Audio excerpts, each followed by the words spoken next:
Hello guys, good morning. So another day, another farm na to naman tayo for today, kung saan maglo-locate po tayo ng isang property dito sa Tagkawayan, Quezon. And then si property po ay may lawak or sukat na 3.8 hectares. Ayan. So sa mga buyers ko po na naghahanap ng isang property na medyo may kalakihan ng sukat, but at the same time, syempre po, friendly price. And then good thing kay property is along Barangay Road siya. And then siya po ay may haba na frontage na maglalaro sa halos nasa 200 meters. Ganyan kahaba po yung frontage po natin ha.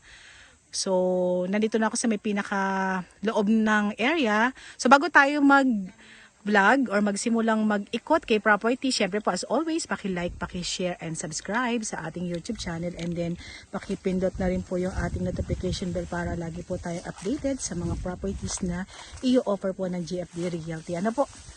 So, tara! Ikot na tayo. Excited na ako. So, bali yung frontage natin ay maglalaro po sa halos nasa 200 meters. So, buhat dun sa kinakatayuan ni Kuya. Ayan. And then, mag-e-end siya dun sa pinag-parkingan namin ng sasakyan. Lakad tayo para makita natin. So, Barangay Road po ito ha. Para makita lang natin yung haba ng frontage. Bali yung kinalalagyan ni Kuya, yun yung pinakadulo ng frontage. And then, dito siya nag-start. Yan, dyan sa pinagpaparkingan namin ng kotse. Bali yung pinakadulo naman yan, yan po yung palabas po ng ating pinaka-national road. So, dyan tayo nag-simula. Yan, sa area na yan. Simula ng ating frontage and then end po dun sa dulo. Ano po? Ayan, so sobrang haba ng ating frontage. Naglipat ako dito sa may pinakadulo ng frontage po natin. Dito mas safe pumasok. So pasok ako dyan. Medyo masukal po yung ating property ha. Ito po ay hindi na natataniman talaga. And then bago tayo pumasok ulit, so, explain ko muna po yung about sa road natin. Ang ating pong property ay hindi pa tinatamaan ng cemented road. So, rough road pa lang po tayo. And then, ito po ay nasa 2 kilometers. Meron po tayo diyang barangay hall and then elementary school. And then, 7 kilometers para makalabas po tayo ng pinaka-national road. And then, 17 kilometers naman po kung pupunta po tayo ng pinaka-town proper po ng Tagkawayan. Yung ating barangay road naman ay mix po, yun po. So meron tayong cemented road and then merong hindi pa tinatamaan ng cemented road. Yan, si property po ay dating na clearing. So talagang walang tanim. Pero meron po itong tanim dun sa may pinakadulo ng ating property. Ito po ay nasa 300 to 400 na lang po. Pero sa dulo siya. Dito sa may pinakabungad, sa tabi ng barangay road natin, wala siyang tanim at masukal po talaga. So, kailangan mataniman si property. Malinis, ayan. As in, mga damo yung nandito.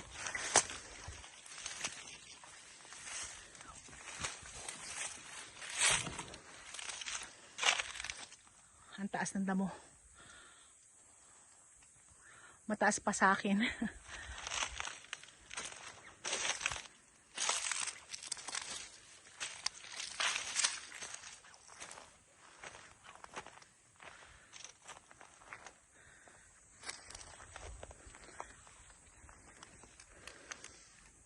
Naglabas ulit ako. Talagang wala akong masuotan.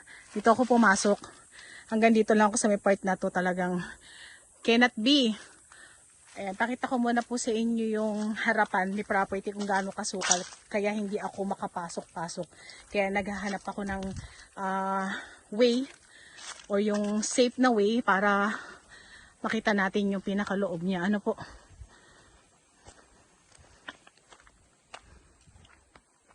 Ayun yung kasama ko nakapayang. Tinitingnan din nila kung pwede kaming pumasok dun. Kaya nakapasok ulit kami dun sa part na pwedeng pasukan. Ganun pa rin po. Ito yung itsura. Flat siya.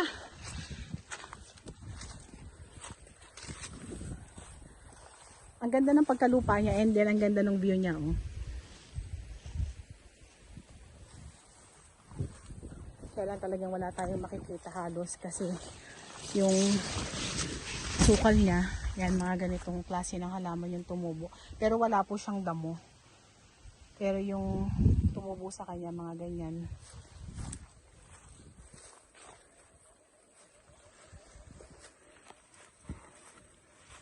Ito po ay bagong sukat. So nakita na namin yung latlan nito. Kaya pwede na po kayong hindi magpasukat. Ano po? And then kagandahan din po, buhay po ang ating seller. Kasama natin siya kanina. So pinakuha ko lang yung pinaka-title para at least makita namin sa personal.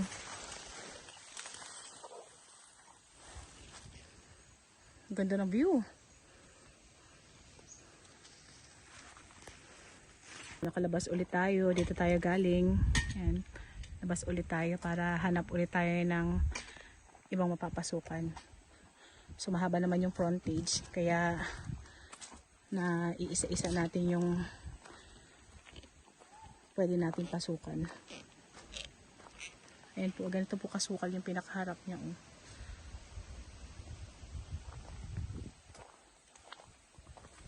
Tingnan natin dun sa may pinakaunahan kung pwede tayo pumasok. As in talagang grabe. Pero kainaman po kay property kahit umulan. Ayan. Medyo mabato po siya. Pero kaya ng 4 wheels. So wala tayong iwa-worry. Ano po. So kahit maulan, pwede nyo pong bisitahin ang inyong property.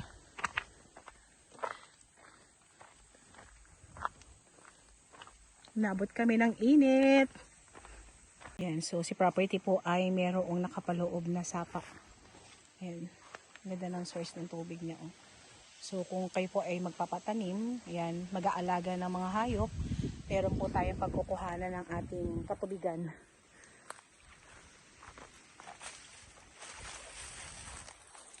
Ang linaw ng tubig. Oh. So dito sa ating property na binablog natin for today, wala pa po rito ang poste ng kuryente. Ano po, siguro mga around 400 meters. Ayan, so nandun po yung pinakahuling poste na pwede natin pag-tap kung sakaling magpapakuryente po kayo. So medyo malayo-layo pa, pero advice ko po sa inyo, pwede naman tayo ng solar. Lalo kung hindi pa naman natin titiran, so magso-solar muna po tayo. Kapasok ulit tayo. So dito sa part na to, ito yung sinasabi ko sa inyo. Kahit papano po, ang ating 3.8 hectares ay meron pa rin namang nakatanim na mga niyog.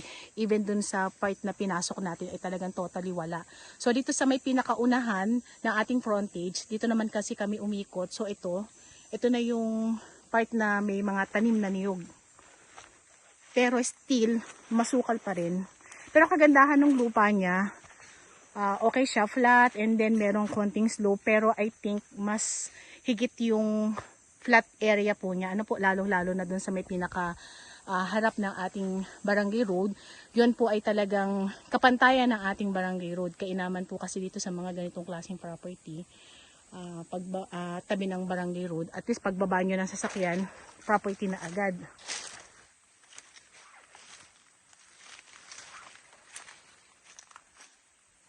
So yan, medyo paakyat tayo ng konti. May ilang puno tayo rito ng langka. And then konting mahogany. Yan, langka pa rin yan. Tapos may mga bagong tanim na santol. Masukal. Ikot pa rin tayo kahit madamo. Pasok lang.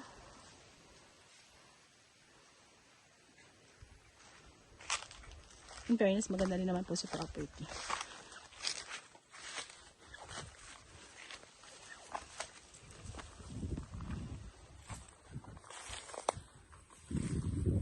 So kanina nakausap natin ng ating seller. So sabi nila sa pricing na ibinibigay po nila sa atin ay magneneto po sila. Ano po? So meaning wala na po silang sasagutin.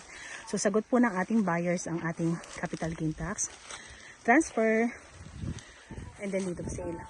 Pero pwede na po tayo hindi magpasukat kasi kasusukat lang naman ito. So nakameres na tayo din sa ating pasukat.